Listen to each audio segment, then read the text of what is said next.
Before the Sith were synonymous with lightsabers, before the galaxy learned to fear the glow of crimson blades cutting through the dark, their identity was written in something far more primitive, but in some aspects, more horrifying. We think of red lightsabers bathed in blood. We think of ancient Sith warblades, weapons adorned with jewels ripped from conquered worlds, forged from minerals harvested from long-dead systems, traded, bartered, and murdered for across Sith history.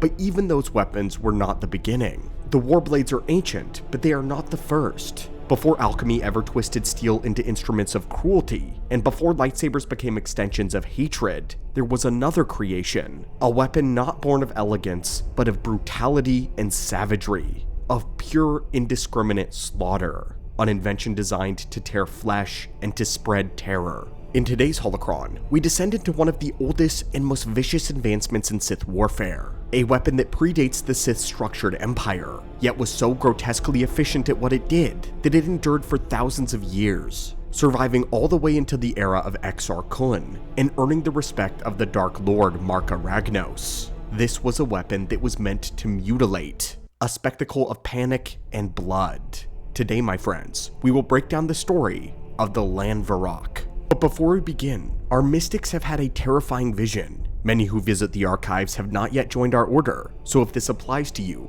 reach out and crush that subscribe button. It is your destiny. We have foreseen it. Now, on to the Lanvarok. What makes the Lanvarok a fascinating weapon, and one that immediately separates it from nearly every other instrument of Sith warfare, is its origins. The Lanvarok was not designed for conquest, it was purely designed for survival. The earliest Lanvaroks were not battlefield weapons carried by Dark Lords or even the Massassi shock troopers. They were tribal hunting tools. They were born in a time when the Sith were not yet emperors. They were not yet architects of galactic war, but were predators fighting to endure on a hostile world. And the weapon reflects that brutality. The first Lanvarok was towering, nearly as tall as the Masasi warriors who wielded them, a massive polearm of bone, wood, and crude forged metal built less than a refined weapon and more like an execution tool. It is framed as thick, heavy, and violently asymmetrical, crowned by a crescent-shaped axe head that curved like a talon ready to tear into flesh. Opposite the blade, a long spear-like spike jutted outward.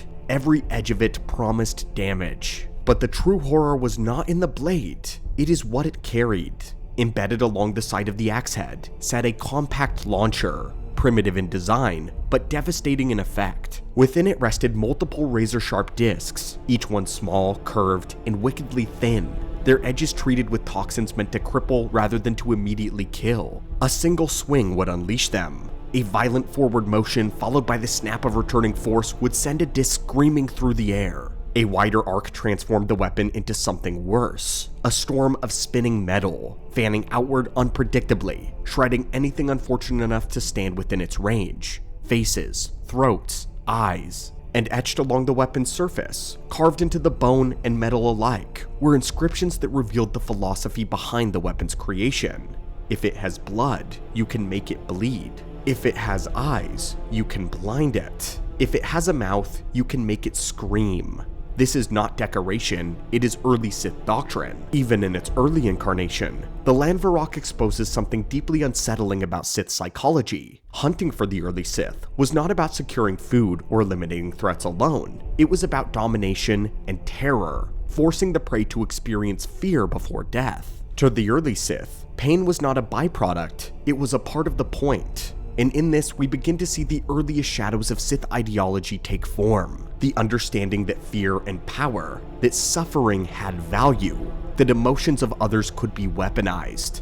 Long before they ever had empires, the Sith were already learning to feed on the dark side. And yet, like most creations of the Sith, it did not remain static. The weapon evolved with their culture. What began as a towering instrument of battlefield terror was eventually condensed into something more insidious. Sith engineers and warriors reshaped its function, stripping away its massive polearm frame and compressing its destructive potential into a wrist-mounted gauntlet. The brutality remained, but the delivery changed. Forged of durasteel and in some instances reinforced with cortosis, the gauntlet-mounted Lanvarok abandoned intimidation for deception. There were no more sweeping arcs or massive silhouettes dominating the battlefield. They were more subtle, A flick of the wrist, a nearly imperceptible trigger. Suddenly the air became lethal. Over time, the Lanvarok began to fade from the center of Sith identity though, and as the Empire evolved, as alchemy reshaped weapons of objects of ritual and prestige, and as lightsabers themselves slowly emerged as symbols of authority, the Lanvarok was pushed into a more specialized role. The weapon was solely wielded by the Sith subspecies class known as the Massassi. The Masassis are not soldiers of the Empire, they're something closer to living war beasts. They are brutal warriors shaped by biology and centuries of Sith manipulation. They are larger, stronger, and built for violence. They embodied the raw physical dominance that underpinned early Sith expansion. A normal Sith Lord pursues knowledge, sorcery, and political power, but the Masasi are more like living weapons. They occupy a strange, detached position within the hierarchy. They are feared but often enslaved, rarely elevated into spheres of Sith philosophy or governance. Their value is not in their intellect, but in their destruction and their obedience, as well as their capacity for cruelty. With a Lanvarok, they were suited perfectly. With its immense weight and its savage design, as well as how lethal it was, all of this aligned with the Masassi's role on the battlefield. In their hands, the weapon was less a hunting tool and became a terror device, capable of ripping through enemy lines in storms of poisoned metal. And while Sith Lords increasingly favored lightsabers, the Lanvarok never disappeared, but it became more ceremonial. It became a symbol of the past, carried by Sith Lords not as their primary instrument of war, but as a symbol of an ancient violence and heritage, of blood-soaked foundations. Even the great Marka Ragnos, Dark Lord of the Sith, possessed one, because to him it wasn't meant to be elegant, but it was a reminder, a relic of an older Sith truth, that before strategy and before philosophy, there was only the dark side and there was terror. The final chapter of the Lanvarok is inseparable from the final chapter of the Massassi. The last time the weapon is seen in Star Wars history is also the last time the Massassi stand as a living force. When Exar Kun arrived on Yavin, he didn't find an army. He only found withered survivors, a fractured remnant of an ancient warrior species still clinging to rituals, ruins, and weapons older than most civilizations in the Republic. But even in their decline, the Masasi were brutal and efficient at war. They still carried the ancient Lanvarok, and when Exar asserted his dominance, when he bent the moon and all of its inhabitants to his will, the Masasi bowed. They did so in recognition of power, their allegiance sealed when Marka Ragnos himself marked Exar Kun as the next Dark Lord. The symbol burned into his forehead, the past anointing the future.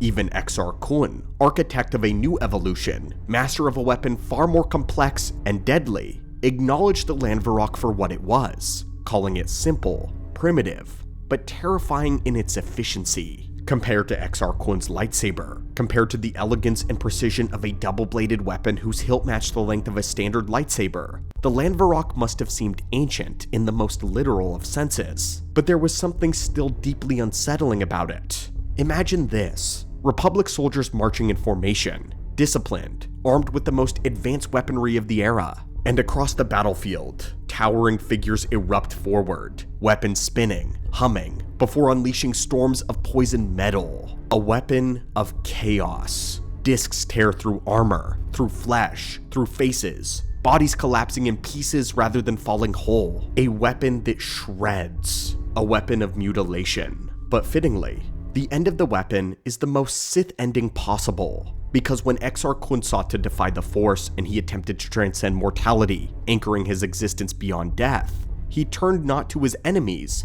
but to his followers. In a ritual of staggering cruelty, Exar Kun drained the Massasi of their life force, every warrior, every survivor, their vitality ripped away to fuel his desperate ascension. Unlike many Sith, the Massasi did not die in battle, but they were consumed by something greater. Their extinction wasn't an accident of war, but was a sacrifice to ambition. Their master endured, but barely, trapped in the temple, and with the Massasi now gone, the Lanvarok faded with them, reduced to relics, curiosities, and fragments of a blood-soaked past, a weapon traded among collectors, smugglers, and an occasional assassin. Thus ends the long and violent legacy of the Sith's earliest invention.